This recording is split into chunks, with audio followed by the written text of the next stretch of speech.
Hi guys, my name is Price, and this is Reformers TV. Okay, so today we have a comedian in the house, and his name is Ohanugo, God's friend, popularly known as Anoneemous. So, sir, how do you feel coming to the stage today? I feel so elated being on this platform, and for me, I mean, Reformers TV has always been like a brand I respect so much. I've been following them for a long time, and I'm so happy to be on this platform. So yeah, I'm very, very happy. Okay, that is good. Okay, so we'll be asking some few questions today. Okay, which we are going to use to send to our youths. All right. On how you started and how you think the entertainment industry do operate. Okay, so we are going to go like this. The first question is, when you started your journey of entertainment, how was it like? When I started my journey in entertainment, it was quite tough, not so rosy, but I had to look for a way to break out of the box. Like, I didn't let my environment and setting limit me. I had to look beyond where I am, look at what other people are doing out there, and also aspire. So it was that dream, those voices in my head, those plans I had in my head. I allowed it cloud my environment, so I was more visioned than looking at what was happening in the present. So for me, that was it. Okay. But were you having double mind, or were you certain that this part, like, I'm truly gonna get something out of this part? I feel it's passion. Okay. I feel it's passion. It's what you're passionate about. Okay. I never had double minds about what I wanted to do. I knew I wanted to do entertainment. I started acting from quite a young age, and at some stage in my life, I knew I wanted to be a comedian. I knew I wanted to be on the entertainment space. Do you understand? So immediately, I had to start pushing. Although I faced resistance from family, friends, and even my environment, but I didn't let that stop me. I knew what I was pushing for, and I tried as much as possible to get it. So for me, that's the trick. Wow, that is really great. So that means you are really a courageous man. You can say that. Okay. So if I may ask, what brought this passion in you out? Will I say it's pain? Wow. Pain in the sense that, like, growing up, I don't know.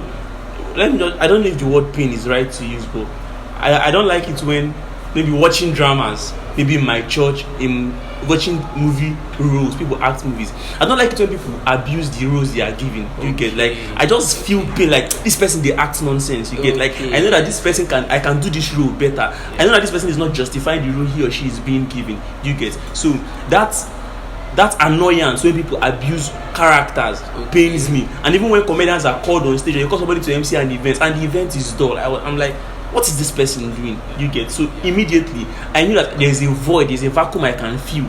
You get, so immediately I had to start making my own moves immediately so that I could stand out and grab the spotlight. Okay, that is good. That means to say you had this self-confidence that when I get into this, I can do better than this. I can actually make it more. More better. Not actually better than anybody, but I knew I myself now can stand out if I try out this thing. Okay. So I had this confidence. That is really great. So at what point do you feel like giving up actually? Giving up? Yes.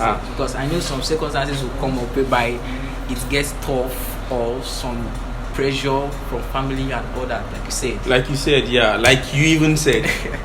Giving up is actually, you get tired. I've gotten tired. But the truth is, like the saying goes, when the going gets tough, that's the time for the tough to get going. Yes. It has never been rosy. Like, there have been times when I'm asking myself, like, the first time I was paid for a comedy gig, I think it was 3K, and I'm like, now 3K, I want, like, you get, like, what's that one use 3K? Yes, there's a I hear people getting millions, people taking hundreds of thousands, and somebody's giving me 3K. Like, that's some years back. I got, by God's grace, by now. I don't pass that level now, definitely. But my point is, there are times when you feel like, I'm doing nonsense. Like, even, there's this voice of negativity that speaks. Especially when you want to do something big, when you want to break out of that cage. There's this voice of negativity that speaks. Can you do this thing? Are you sure you are enough? Do you understand? Yes. And sometimes you just feel like not trying at all instead of having wasted your efforts. But Just keep it to yourself. the truth is, there have been times I wanted to just give up, but I looked at the brighter side of it, and then I looked at the efforts I've put in over time, and I don't want those efforts to waste. And then I just know that there is hope for me moving forward. You understand? So that's why I just keep pushing, and because it is something I love doing. You get passion above all, there's passion driving it. So sometimes it's not even about the benefits of being a comedian. It's not about the benefits of being an entertainer. It's just because of there's just this zeal in me. Actually, let me tell you the truth. Comedy is something I can do for free. Wow. Like, I performed in shows for free up and down before I was paid that 3K. So I just loved doing it with or without the pay. So I feel that's what has been driving me. Do you understand? So even when I feel like giving up, I just keep doing it for the love of doing it. So that means to say you are not driven by what you they pay you. You just do it like a passion. I didn't say that because the talent of a man makes way for him. Definitely, yes, that's right. And a worker deserves his wages, if I can say that. Yeah, that's you cool. get. So actually, I'm a professional entertainer now. You get. So yes. I can say this is my job.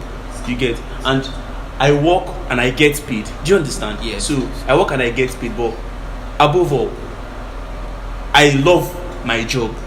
You get. There's nothing as loving your job and being paid for doing what you love. You get. Definitely. So I'm not working for free. I'm not working because I'm not saying that even if you pay me or you don't pay me, then but actually I do it because I love it. Okay. And then the money I'm getting now is I'm rendering value, so money should come to like me. an exchange. You understand? So that's the exchange. Okay, that is the best. I think there is a clearance in that. Okay. Thank you. So what do you tend to achieve in the long term as a comedian? For me, it's not hard. Okay. It's not hard. Like, one thing I want to do is changing the narrative in the entertainment industry, especially for comedians, because over the time they've seen comedians as very foolish people, like people without sense, people without vision, people without purpose. But first of all, trust me, I'm a very smart person academically. I can see. No, you can't see because it's not written on my face, but trust me, like over time, both from secondary school to my universities, I've always been one of the best in my class. You get. I'm very intelligent. I'm not saying it to brag, but I'm telling you the angle I'm coming from. You get. So I'm trying to bring comedy now as a creative, like as a form of entertainment that people should understand that we are actually working with our brains and not just gone are the days when comedians dress in rags just to make people laugh. If you check at the way comedy is now in our, like, what's the word to use now? Like the word now, like this Gen Z society now. You see that comedy has taken a new turn in the sense that comedians now dress smart.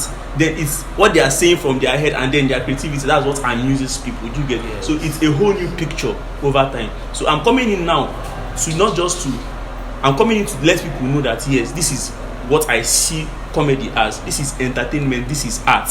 You get? And then I'm also looking at over time training a new generation of comedians who are not menaces to the society, who can actually be ambassadors, like are purpose-driven people. Do you understand? Like people that have purpose, people who respect God, people who respect humanity, people who have values and principles and are still very funny, are still very creative, and are still a joy to watch. Okay, then you're trying to say that these aspects, they should do it in an appropriate way. Yeah, definitely. Not if you want to amuse people, you have to dress inappropriately. Yeah, inappropriately, or then go into vulgar jokes. Yes. You know those things that many comedians do. I've seen a lot of that. I understand what you're saying, and that is really, really great. I think that is something coming up that will it really change a lot of others. They're thinking. Yeah, definitely. Yes, and that's why I also talked about mentorship. So it's not just ending with me. I'm reaching out to a whole lot of persons. Okay. So I would like to ask. Okay. In this aspect where you have given us a lot of clearance, is there any experience you'd like to share with us in the comedy industry? I don't know the one to share. There've been a lot of things. Okay. I can remember there were times when I even paid money to perform in a show. Wow. Like I've paid to perform. Like even in this Lagos, like when I was starting up, I wouldn't start calling anybody's name, but the person is watching this, on God.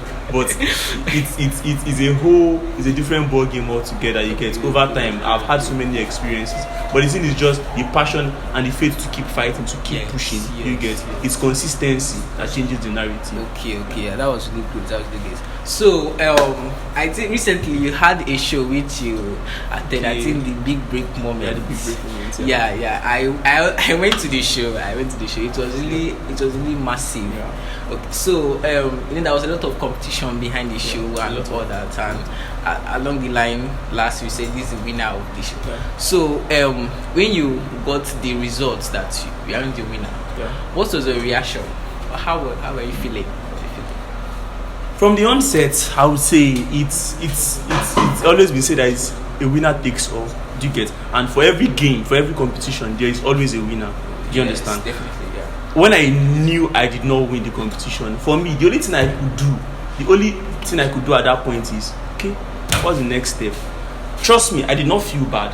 First of all, the reason being that my very good friend won. The guy that won is in my department, he's my close friend. You get? We've known for years, even before the competition. So I'm happy for him. And then I feel like somebody in my circle now is a millionaire, is a car owner, and it's something that is I should be happy about. Definitely. On the other hand, the competition, like there were lots of things behind it. It was not just talent, they also used votes to judge. So at least I knew for myself that, okay, the reason why I left this competition is not because I am not talented enough. It's because this person had more votes than I did. It didn't make me feel less of myself. It didn't make me lose focus. It didn't make me lose hope. I just understood that going forward, look for the next big thing. You get? So as a human being, you just feel like, because I already had plans in my head built like a castle. What I would do with the money, what I would do with the car, people I wanted to, a lot of plans here and there, and then knowing that okay, because I was there till the final day. Do you get? Immediately I was like just in few minutes after I was dislodged, then few minutes later the winner was announced. You get? So I fought till the end. You get? So it's not like I already lost it. I could see the prize before me, and then just few minutes they cut me away from the prize. So there's this point where I felt like, oh gosh, I've lost it. But then I had to pick up myself, because what matters most is not that you fall. What matters most is what you do after you fall. So for me, that's it. Wow, that is really great. It's very, very amazing that you're able to give back a reaction that was really positive. Yeah, I had to be positive. Yes, it didn't hang at the negative part. It didn't draw you down. You keep on pushing. You're a survivor. A survivor, that is really great. And the show was very, very massive. And it was massive. I was really happy that you fought to the end. That is really great. On board. Okay. I think we'll have to go with the last question now. Okay. Yes. Okay. This question goes like this: how do you, like, if you want to send a message to comedians out there and do the same skill as you, like, what would you like to tell them? The general message is not just to comedians, it's for anybody that is doing anything, not just entertainment, anything, wherever it is, whatever it is. I would say it's first of all self-belief. That is needed. Okay, let me not start with self-belief. I'll say believe in God. If you believe in God, like, you have a spiritual source backing you. Secondly, self-belief. 3, creativity, like taking time to create, like taking time to invest in yourself. And then the 4th is consistency. Wow. Consistency. So you believe in God, you believe in yourself, expand your mind with books and all. 3rd one is investing in yourself. Investing in yourself is having quiet times where you reflect on your past, your present, and your future. Books too can come in here, you get, because books don't just expand your mind. It also helps you to fuel that creativity in you. True. Yes. And the last thing is consistency. Trust me, consistency is one of the keys, especially in entertainment, because you don't just blow out. Because some people just get the spotlight and then they fly up, and then after some time stop hearing about them. I can call names, but let me not do that. But for you to stay there, for you to maintain that pace, even after you get the limelight, consistency. You get consistency. There are a lot of things like consistency, but consistency is the keyword I was the key message I was send to everybody out there. Just keep doing what you are doing. Keep doing you. One day, hustle will pay. Wow. I like that start. Hustle will pay. So this have been really entertaining and educative at the same time. Yeah. It's really great having you in the house. It's really great. It's really great. This is really wonderful. I think with this, a lot of people can get some ideas out of this. People in entertainment industry, they can have some reflection with this, and we can help people with direction on how to go. This is really great. So this is I am really delighted having you house here. Okay guys, thank you for watching that show. I hope it was educative and you guys learned a lot from it. Okay, so we're having someone next week, a mini influencer, someone very big in the industry, and I would like you guys to follow us on our page, both on Twitter, on Instagram, Facebook and TikTok, to get more of our videos and to flowing up. I would love to see you guys on our next show. Thank you.